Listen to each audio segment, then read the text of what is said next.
अस्सलामुअलैकुम, doctor असफन hair. आज की वीडियो में हम इंटरमिटेंट फास्टिंग को डिस्कस करने वाले हैं कि इंटरमिटेंट फास्टिंग क्या होती है, किस तरीके से की जाती है, क्या इसके हेल्थ बेनिफिट्स हैं और किस तरीके से आप एक हेल्दी वेट लॉस कर सकते हैं through intermittent fasting.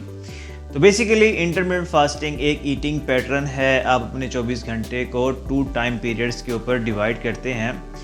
Number 1 time period में आप फास्टिंग कर रहे होते हैं और सेकंड टाइम पीरियड के अंदर आप कैलोरीज का इंटेक करते हैं। इसके हेल्थ बेनिफिट्स के बारे में बात की जाए तो इंटरमिटेंट फास्टिंग एक वेट लॉस करवाती है।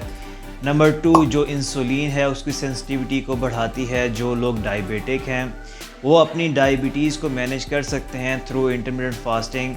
नंबर 3 जो कैंसर सेल्स हैं उनको किल करती है। नंबर 4 जो आपकी हार्ट की हेल्थ है उसको बेटर करती है, क्योंकि जब आप एक एक्स्ट्रा जो आपने वेट कैरी किया होता है और जब आप उससे वेट लॉस करते हैं थ्रू इंटरमिटेंट फास्टिंग तो आपके जो हार्ट की हेल्थ है वो अच्छी होने लग जाती है। जो कोलेस्ट्रॉल्स के लेवल हैं वो नॉर्मल होने लग जाते हैं। जो ब्लड प्रेशर आपका पहले राइज अप था या फिर कम था वो नॉर्मल होने लग जाता है। इसी तरह जो आपकी ब्रेन की हेल्थ है वो भी अच्छी होने लग जाती है थ्रू इंटरमिटेंट फास्टिंग। अब हम डिस्कस करेंगे कि ऐसे कौन से इजी स्टेप्स हैं जिनको फॉलो अप करके आप अपना एक हेल्दी वेट लॉस कर सकते हैं थ्रू इंटरमिटेंट फास्टिंग। तो सबसे पहला स्टेप हमारे पास आता है choose a suitable intermittent fasting schedule.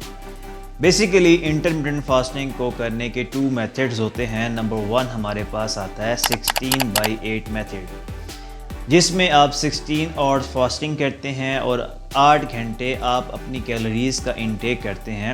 अब सेकंड मेथड आता है कि आपने 5 दिन नॉर्मल ईटिंग करनी है और 2 नॉन कंसेक्यूटिव डेज पे आपने रिस्ट्रिक्टेड कैलोरीज का इंटेक करना है। अब इनमें से जो भी मेथड आपको सूटेबल हो, आप उसे इजीली फॉलो अप कर सकें, आपने उस अपनी रूटीन के अंदर इंक्लूड करना है ताकि आप अपनी जो इंटरमिटेंट फास्टिंग है उसको कंटिन्यू रख सकें और एक हेल्दी वेट लॉस कर सकें। सेकेंड स्टेप है प्लान योर मील्स। जब भी आपने कैलोरीज का इंटेक करना है तो आपने ये लाजमी ख्याल रखना है कि जो आप मील कंज्यूम करने जा रहे हैं वो हाई इन कैलोरी ना हो, वो रिस्ट्रिक्टेड कैलोरीज हों उसके अंदर। उस जो वो मील होनी चाहिए वो न्यूट्रिशियस होनी चाहिए, वो बैलेंस मील होनी चाहिए।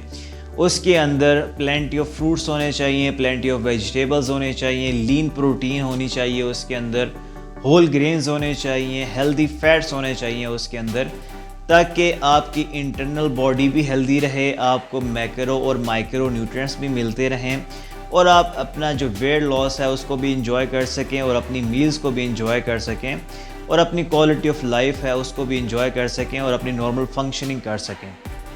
थर्ड स्टेप है स्टे हाइड्रेटेड।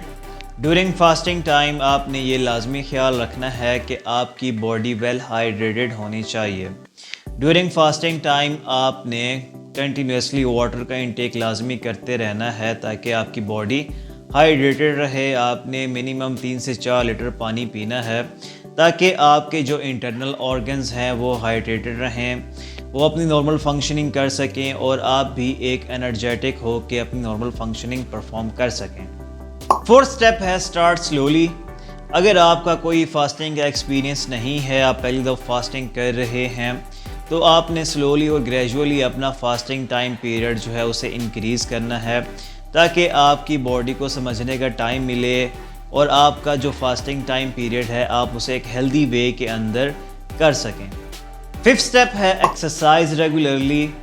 आपने अपनी रूटीन के अंदर 30 मिनट से लेके 1 घंटे तक का क्वालिटी ऑफ वर्कआउट लाजमी ऐड ऑन करना है।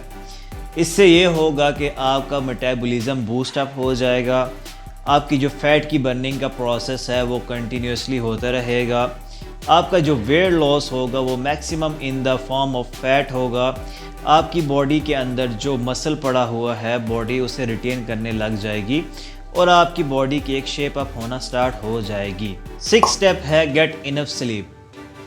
आपका ये एम होना चाहिए कि आपने 7 से 8 घंटे क्वालिटी ऑफ स्लीप लेनी है। जब आप क्वालिटी ऑफ स्लीप लेते हैं तो आपकी बॉडी जो हार्मोन्स की प्रोडक्शन है उसको नॉर्मलाइज करती है, आपकी बॉडी के अंदर जो सेल की रिपेयरिंग है वो फास्ट अप हो जाती है और इसी तरह जो आपका एक वेट लॉस है वो हेल्दी वे के अंदर होने लग जाता है। ऑन द अदर हैंड अगर आप क्वालिटी ऑफ स्लीप नहीं लेते तो आपकी हार्मोन्स की इम्बैलेंसिंग होना स्टार्ट हो जाती है, जो कि आपके वेट लॉस जर्नी के अंदर डिस्टर्बेंस पैदा कर सकती है और आप एक हेल्दी वेट लॉस नहीं कर सकते। लास्ट स्टेप आता है listen to your body. During fasting time अगर आप अनहेल्दी फील कर रहे हैं, आपको एक्सट्रीमली भूख लग रही है, तो आपने लाजमी कैलोरीज़ का इंटेक करना है ताकि आपकी बॉडी नॉर्मल फंक्शनिंग कर सके, आप भी नॉर्मल फंक्शनिंग कर सकें और आप एक हेल्दी वे के अंदर अपना एक वेट लॉस जर्नी को कंटिन्यू रख सकें। और आपने वहाँ पे अपनी जो फास्टिंग है उसको रीशेड्यूल लाजमी करना है। आपने ये लाजमी ख्याल रखना है कि इंटरमिटेंट फास्टिंग हर बंदे के लिए नहीं बनी हुई। जब भी आप इसे स्टार्ट करने लगें तो आपने लाजमी एक हेल्थ केयर प्रोफेशनल से कंसल्ट करना है ताकि आपको अपनी इंटरनल हेल्थ का पता होना चाहिए। अगर आपकी बॉडी आपको इजाज़त दे तब ही आप इसे अपनी रूटीन के अंदर ऐड ऑन करें। Thank you so much for watching. Take care.